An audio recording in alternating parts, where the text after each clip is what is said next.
let's pull up one of the stocks that is in focus, and that is KRBL. Now, a lot of triggers that has come for the rice industries in terms of export realization that's expected to remain strong. How is that going to be shaping up in terms of geopolitical tensions? Any concerns around that? To talk about all of that, we do have Akshay Gupta, head and bulk exporter at KRBL Limited, joining in with us. Akshay, very good afternoon. Thank you so much for joining in with us. And surely a lot of interest that we've seen building in the rice exports. We're seeing that rice export realization are expected to remain strong. Let's start by talking about that in terms of the demand trends for Basmati rice that has touched around $5 billion in FY24. Where do you see it in terms of the growth that one could expect? What is it that you see in reaching in terms of FY25 over there? So we've actually witnessed a very strong demand in the last year, that is April to February 2024. And we continue to see this demand continuing because of, export demands and a lot of geopolitical tensions happening and macroeconomic policy of India. So those are pushing the demands for staples like basmati rice. Okay, but these recent geopolitical tensions that have happened, how much do you think it's likely to impact exports? Because whether it's what's happening in, around the Israel issue as well with Iran, as well as what was happening in the Middle East as well, that was causing a bit of a problem to the logistics as well. What's been your take on that?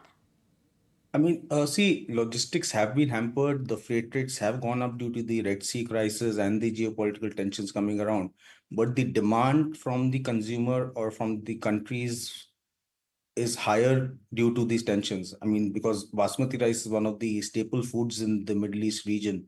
Uh, Due to the adverse conditions and due to the adversities that are coming along, the buyers tend to stock more and they try to keep more stock. So the demand increases during these adverse periods that we witnessed in the last, decade. That whenever there is adversity, the demand increases. Taken. So the demand is increasing from which geographies? Could you name a few territories which are seeing the increased demand from? Saudi Arabia and Iraq would be the two biggest countries where we've seen a significant increase in demand, and Iraq actually has increased its demand by over 100% compared to last year. So that was the biggest gainer in the whole pie. But Saudi Arabia, being one of the prominent importers of basmati rice, has further grown by about 15-20% compared to last year, so which has given a big push. But geographically, I mean, worldwide, all regions have witnessed a strong growth in basmati imports. KRBL managed to do in this big rise? Which are the players you have delivered to? What's been the rise in your exports? Uh, Particularly regarding KRBL, I would not be able to divulge any information because we are in the year-end closing, and we are in the non-disclosure period right now, so cannot talk about anything specific to KRBL. I just want to also understand, what about shipment delays? While demand is increasing, you're saying whenever there's adversity, you see demand increasing. But, is there any cause of shipment delay also? And by how much are the shipments delayed by across the globe?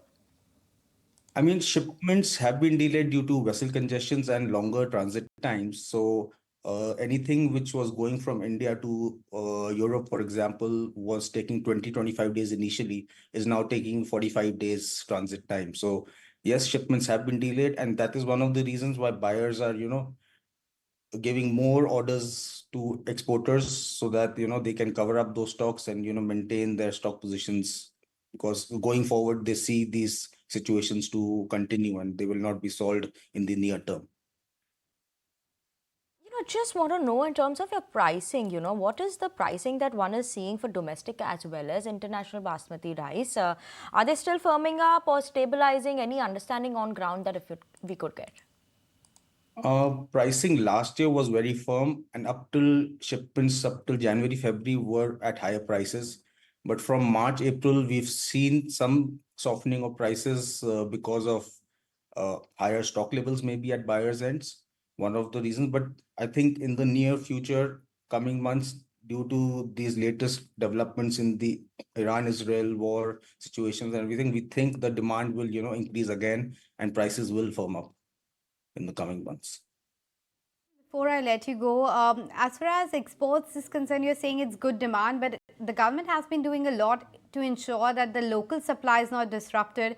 Of course, there were that non-Basmati export cup that had happened earlier. Anything else on the regulation front that you're watching out for, and how's been the domestic supply-demand situation? So the restrictions that the government had put was mainly on the non-Basmati side. The Basmati was completely left out. Besides, the only thing that they had done was put an MEP on Basmati of $950. So we don't think any more restrictive actions will be taken by the government because the situation now is quite stable for the past 2-3 months in terms of rice prices in India. So we don't see any more restrictive actions to be taken by the government. Okay, and Akshay, lastly, there are some headlines doing rounds that US senators have raised objection to the wheat rice subsidies in India. Anything that you have heard on the matter? How big can this be?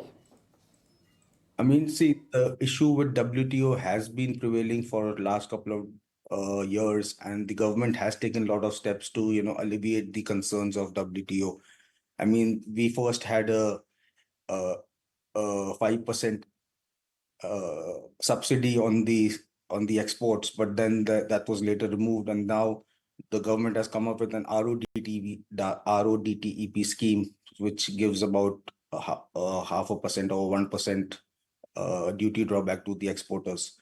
So the government is trying to make it more transparent because there is a big portion which the government buys from the farmers for their own public distribution system, which the WTO thinks is being passed on to the international trade. So the government is making changes, and I think in the coming year or the year forward, they will make it more transparent and clear. So I think it will take 1 or 2 more years, but it will be clearer for the trade. Akshay, thank you so much for joining in with us on ET Now, giving us an understanding in terms of the demand trends that are shaping up in Basmati rice and the growth that one could expect in the industry going forward, as well as in terms of geopolitical tension, how that shapes up for companies. That was the management of KRBL for you all joining in with us. But let's move on and shift focus to cement. Now, cement pack has been in focus, and this is despite the recent price hikes, cement prices have actually largely remained unchanged, especially over the last 10 years. Will the pricing pressure continue? What are the capacity expansions by the top players? How does this impact smaller players? All the analysis here only on ET Now. And Ashesha is joining in with us to give us those details. Ashesha? Well, yes, cement prices have corrected over 5% in the fourth quarter on a sequential basis, and they are down nearly 10% in the last 6 months odd. Remember, the last price hike was undertaken in the month of October, and since then, prices have corrected nearly 10 odd percent. Several cement channel checks suggest that price hikes have been undertaken in the month of April, but the sustainability of these price hikes is a big question. Now, if we look at the larger trend of cement prices over the last 10 years, it looks like cement prices have largely remained unchanged. They were at 340 rupees per bag way back in May 2015, and that's exactly where they are today as well. And hence, over the longer term, cement prices have largely remained unchanged. Let's have a look at market share gains top 5 players continue to enjoy. So in FY15, market share of top 5 players stood at about 40%, which rose to 50% in 2020 and is expected to increase to 55% by FY25. And apart from this, let's also talk about the aggressive capacity expansion plans that these top 5 players have. Ultratech Cement in particular, which current capacity stands at about 133 MTPA, plans to increase its capacity to 200 MTPA by FY30. Adani Cement similarly plans to increase its capacity to 140 MTPA by FY28, which includes both ACC as well as Ambuja. Dalmia Bharat and Shree Cement also have aggressive capex and expansion plans going forward. And this is exactly the reason why smaller players continue to struggle. Remember, their stretched balance sheet position, rising competition from top 5 players is why smaller players continue to struggle to increase their market share in this highly competitive intensity that we are seeing in the market. Let's also talk about the demand supply dynamics that we are seeing in the industry. In FY23, capacity stood at about 595 MTPA, and capacity continues to outpace demand for the last several years, and it is expected to continue going forward. So in FY25 and 27, we expect the trend of demand of capacity outpacing demand, and this is expected to continue going forward. Now there are several factors which suggest that consolidation in the cement industry is here to stay.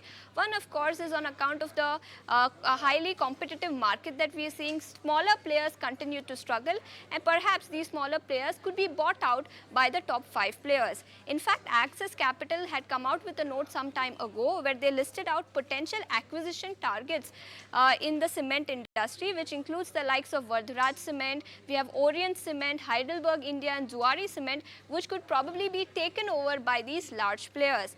Lastly, let's also talk about the valuation metric that we are seeing in the industry. Ultratech trades at about 17.7 times FY25 EV to EBITDA, with ACC and Ambuja trading at 10 and 19 times respectively. But looking at the industry and demand supply dynamics, looks like industry consolidation is here to stay, and pricing pressure too is here to stay. If you like this video, then like, share and subscribe to ET Now.